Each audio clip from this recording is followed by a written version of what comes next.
Hello student, ये first year class में आज आपकी पूर्ण प्रतियोगिता के बारे में बताया जाएगा।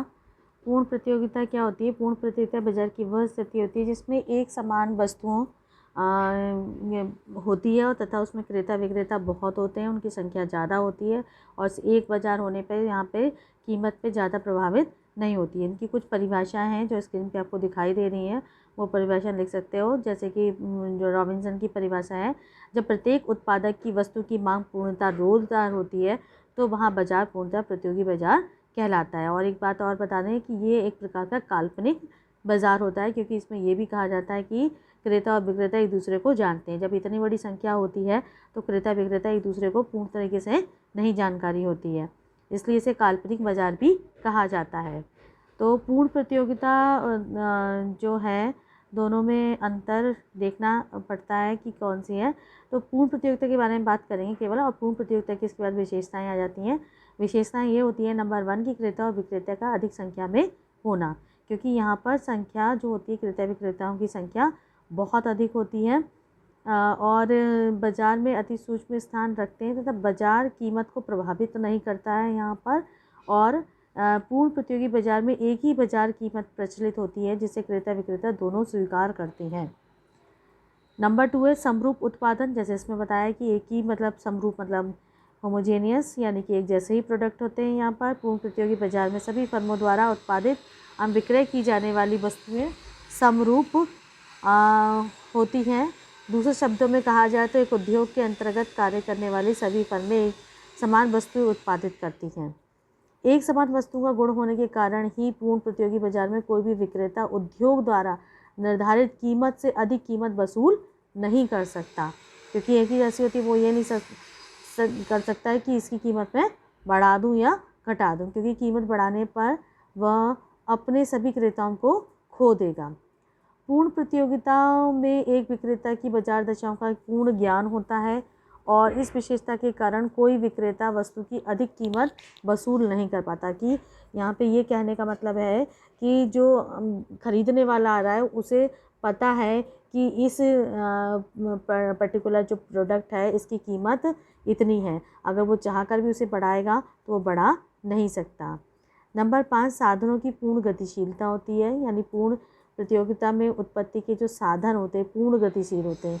उत्पत्ति के साधन सभी को पता है क्या क्या होते हैं, श्रम, पूंजी, साहस, संगठन। तो ये जो साधन है ये कह रहे हैं पूर्ण गतिशील हैं, मतलब इनमें चेंजेस होते रहते हैं, अर्थात उत्पत्ति साधन एक उद्योग से दूसरे उद्योग में जाने को पूर्ण स्वतंत्र भी होते हैं। और कोई परिवहन यानी ट्रांसपोर्ट लागत नहीं है इसमें। ऐसा कहा गया है कि पूर्ण प्रतियोगिता बाजार की एक मान्यता ये भी है कि उद्योग की विभिन्न फर्म एक दूसरे के समीप में होती हैं, पास में होती हैं, और कोई जिसके कारण कई जो ट्रांसपोर्ट है वो कॉस्ट उसमें नहीं लगती है और इसमें जो बाज़ार में कीमत भी जो है स्थिर रहती है। नेक्स्ट है वास्तविक जीवन में पूर्ण प्रतियोगिता का स्थान।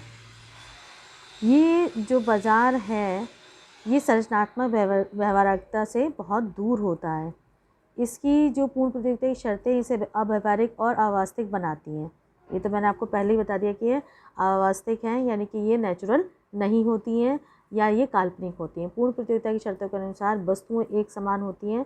वस्तुएं फर्में वास्तविक जगत में एक समान वस्तुएं नहीं बल्कि निकट स्थानापन्न वस्तुएं बनाती हैं। इस प्रकार वास्तविक जीवन में वस्तु विभेद की दशा उत्पन्न होती है।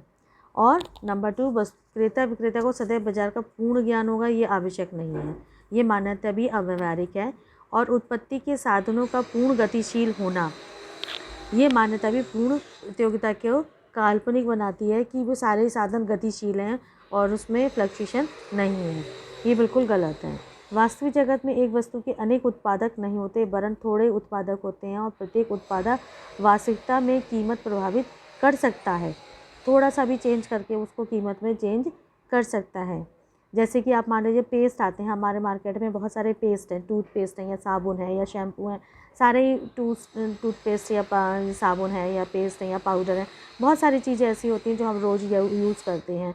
लेकिन आप देखेंगे वही पेस्ट उसका दाम, किसी कंपनी का जो दाम होगा वो ज़्यादा होगा, दूसरी का कम होगा। क्यों? क्योंकि उसमें वेरिएशन लेके आ जाते हैं। जैसे कि मान लीजिए कॉलगेट है, कॉलगेट में आया, फिर उन्होंने कॉलगेट को सफ़ेदी में ज़्यादा उसको दिखाया कि सफ़ेदी की चमकार है। फिर उसके बाद क्या हुआ, फिर दूसरा जो पेप्सोडेंट था उन्होंने उसको और करा, फिर उसको उन्होंने आयुर्वेदिक से जोड़ दिया। तो इस तरीके से कीमत विभेद तो हो जाता है। ठीक है, तो आज के लिए इतना ही बहुत है। That's all.